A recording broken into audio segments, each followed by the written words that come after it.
El Señor me mostró en visión hace más de un año que el hermano Crozier tenía la verdadera luz de purificación del santuario. Todas las doctrinas se ajustaron pronto a 1844 como la purificación del santuario y el inicio del juicio investigador. La puerta cerrada tuvo que ser abierta para permitir la salvación de sus propios hijos, nacidos después de 1844, y para evangelizar a otros al adventismo. La salvación para todo el mundo, incluso aquellos que vivieron en tiempos bíblicos, debía depender de este juicio final. Así que fue introducido el sueño del alma. Las profecías de Daniel y el Apocalipsis tuvieron que ser reinterpretadas para ajustarse al juicio investigador. Fue una época de confusión y vuelco dogmático, pero la doctrina del juicio continuó cuando Elena White puso sobre ello su sello de aprobación. En el tiempo señalado para el juicio, al fin de los 2300 días, en 1844, empezó la obra de investigación y el acto de borrar los pecados. Todos los que hayan profesado el nombre de Cristo deben pasar por ese riguroso examen. Los términos para esta nueva doctrina adventista del juicio investigador, o doctrina del santuario como vino a ser conocida, fueron duros. Enseñaba que un ángel anotador ahora registraba todo movimiento, incluso al grado de anotar los momentos de ocio en los que uno quería un poco de tiempo libre. La obra de cada uno pasa bajo la mirada de Dios y es registrada e imputada ya como señal de fidelidad, ya de infidelidad. Frente a cada nombre, en los libros del cielo aparecen con terrible exactitud cada mala palabra, cada acto egoísta, cada deber descuidado y cada pecado secreto con todas las tretas arteras.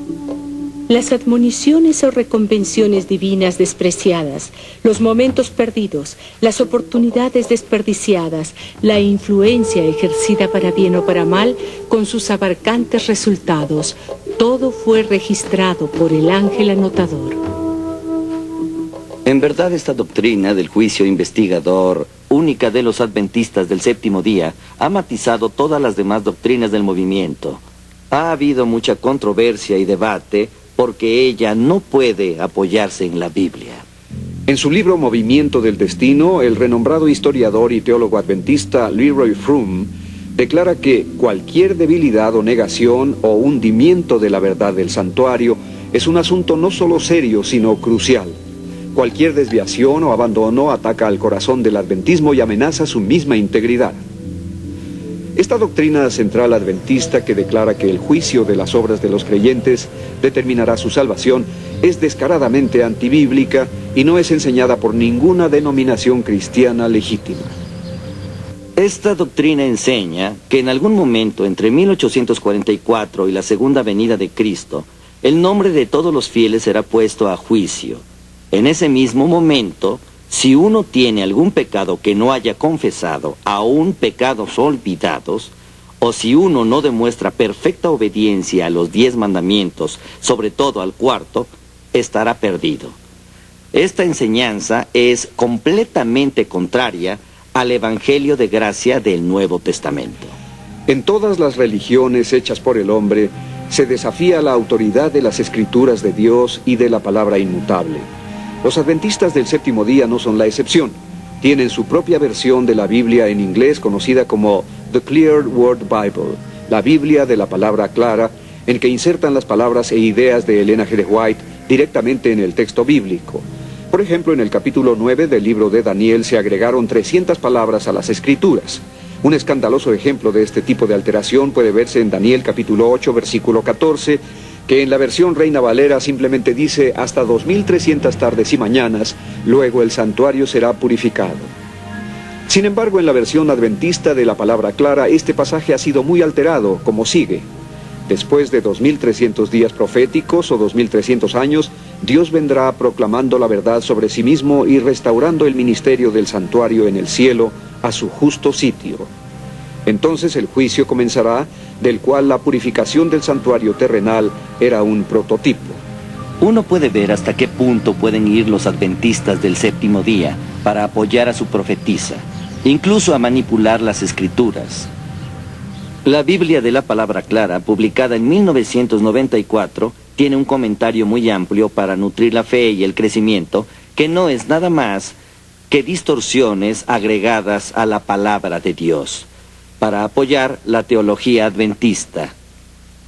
También han publicado su Biblia de estudio, con palabras de Elena G. de White incluidas en ella como un comentario inspirado. Otras doctrinas heréticas de los adventistas incluyen la idea de que la expiación de los pecados por Cristo en la cruz fue incompleta, que Jesucristo es el arcángel Miguel y que el infierno no existe. A mediados de 1800, con unos años de diferencia, los mormones, los testigos de Jehová, la ciencia cristiana y los adventistas del séptimo día presentaban doctrinas contrarias a aquellas sostenidas por los tradicionales creyentes en la Biblia.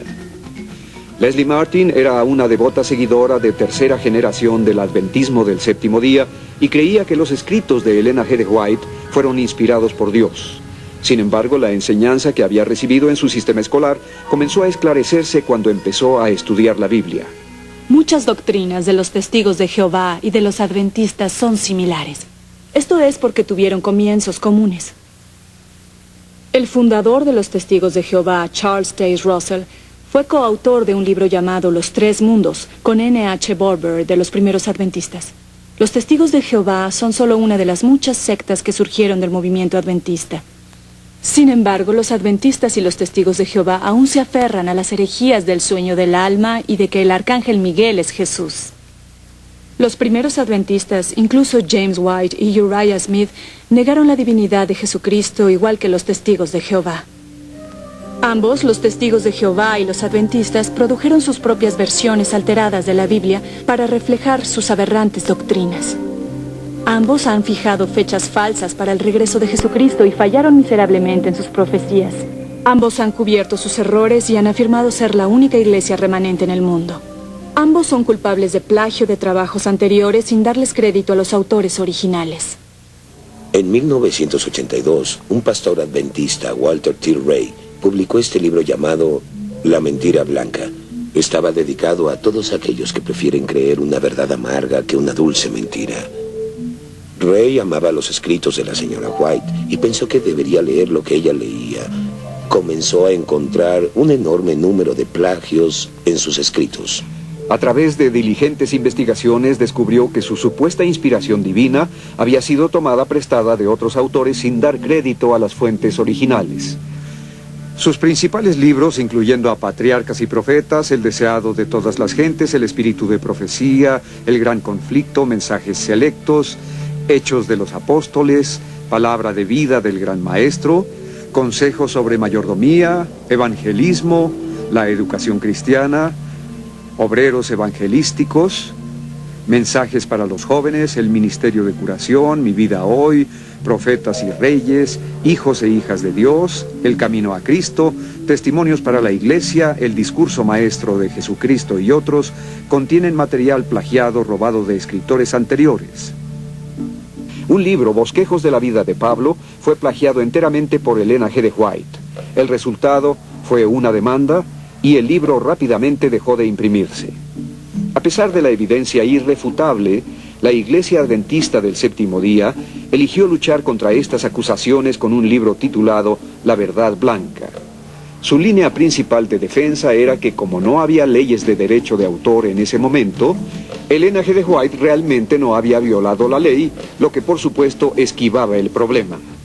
Más aún, el libro intentó reforzar firmemente la postura de la señora White como profetisa inspirada divinamente, declarando en la página 71 que lo que somos como iglesia es un reflejo de nuestra fe en la autoridad divina, evidente en los escritos de Elena G. de White. Sin embargo, la jerarquía adventista del Séptimo Día ha sido incapaz de comprobar que siquiera el 20% de los escritos de White son originales. Igualmente dudosas son las visiones que declaró recibir de Dios. Algunas de estas visiones resultaron ser solamente descripciones verbales de pinturas y dibujos que había visto en libros previamente publicados por otros autores. Dan Snyder siguió los pasos de su padre, convirtiéndose en pastor adventista. Su análisis de las enseñanzas de Elena G. de White causaron que más tarde dejara el adventismo y entrara al ministerio cristiano. Aquellos quienes examinan los primeros documentos que contienen los consejos de Elena G. de White para la dieta y la salud se sorprenderán. Debemos tomar en cuenta que era una dama victoriana con ideas muy conservadoras sobre el sexo opuesto. La mayoría de sus consejos de salud se relacionaban con sojuzgar los apetitos sexuales masculinos que ella consideraba excesivos. Sus sermones de este tema son largos, pero pensaba que los apetitos sexuales se controlaban a través de la dieta. Primero dio una lista de comida que evitar. El pastel de frutas, los pasteles, las conservas y las carnes muy sazonadas con salsa crean una condición febril en el sistema e inflaman las pasiones animales. Hay que evitar los alimentos de origen animal y comer granos, verduras y frutas como parte de la dieta. Los seguidores eran exhortados a no tomar más bebidas chinas y tampoco las dejaba. Nuestro Padre Celestial envió con amor la luz de la reforma pro salud para preservarnos contra los males de la complacencia desenfrenada del apetito. Muchas personas piensan que la vida vegetariana del adventismo del séptimo día es una alternativa saludable y muchos son atraídos por el adventismo por su mensaje naturista. Nos enseñaron como adventistas que teníamos un mensaje especial para el mundo en relación a la salud y que la profetisa Elena White se adelantó varios años a su tiempo. Para controlar esos apetitos sexuales masculinos, además de ser vegetarianos, la profetisa recomendó no comer nada en absoluto en las tardes. Las mujeres no eran inmunes a las recomendaciones de Elena White, que eficientemente controlaba a sus seguidoras, emitiendo directivas sobre sus peinados y manera de vestirse. Hablando de pelucas y otros accesorios, dijo: el cabello artificial y las almohadillas que cubren la base del cerebro calientan y excitan los nervios espinales que se centran en el cerebro. En consecuencia, muchas han perdido la razón y se han vuelto completamente locas al seguir esta moda deformante. Sin embargo, las esclavas de la moda continuarán vistiendo así su cabeza y sufrirán horribles enfermedades y muerte prematura. Una vez que el peligro mortal de las pelucas fue resuelto, Elena G. de White intentó imponer un cálido, incómodo y muy raro estilo de vestir en sus fieles seguidoras. Declaró que fue diseñado por Dios. Era un par de pantalones con un voluminoso vestido largo sobre ellos. Ahora Dios haría que su pueblo adoptara el vestido de la reforma, no solo para distinguirlos del mundo como su pueblo particular, sino porque una reforma en el vestir es esencial para la salud física y mental. Las fieles hermanas se esforzaron con el estorboso vestido hasta que Elena de White dejó de usarlo en silencio después de unos años, sin ofrecer más explicaciones. Cuando algunas celosas mujeres intentaron restaurar el uso del vestido, pensando que era la voluntad de Dios, Elena White las censuró. Durante este periodo, el control de Elena G. de White sobre sus seguidores creció desmesuradamente, particularmente cuando anunció que aquellos que no siguieran sus órdenes dietéticas quedarían atrás en la segunda venida de Jesucristo. Nuestra profetisa Elena G. de White dijo que debíamos ser vegetarianos, sobre todo en consideración del pronto retorno de Jesucristo. Porque si no éramos vegetarianos, cuando Jesús viniera, no iríamos para acompañarlo cuando viniera a reunir a su pueblo. Dios no puede querer. Mark Martin actualmente es pastor de la iglesia Calvary Community Church en Phoenix, Arizona. Él fue un pastor adventista del séptimo día y renunció después de ser forzado por las autoridades adventistas a elegir entre las enseñanzas de Elena G. de White y la Biblia. Elena G. de White enfatizó el guardar la letra de la ley junto con muchas reglas adicionales para entrar en el camino a la salvación. No tenía paciencia para los cristianos que se atrevían a decir: yo soy salvo. Nunca debemos descansar en una condición satisfecha diciendo yo soy salvo. Ellos pervierten la verdad, declaran que solo tenemos que creer en Jesucristo y que esa fe es suficiente, que la rectitud de Cristo es la justificación del pecador. Esta clase dice que Cristo vino para salvar a los pecadores y que Él los ha salvado, pero ¿están salvos? No. La visión adventista de la salvación es que Jesús dio el pago inicial por nuestra salvación en la cruz. Pero una vez que has aceptado su oferta de salvación, debes seguir haciendo los pagos mensuales. No confiando en realidad solo en la gracia de Dios para salvarlos, los adventistas se esfuerzan por ser muy obedientes. Y esto constituye un estilo de vida inflexible, lleno de culpabilidad y legalista. A pesar del esfuerzo de los adventistas de hoy por suavizar el cumplimiento de la ley, las enseñanzas de Elena White son inequívocas. Ningún transgresor de la ley de Dios está salvo.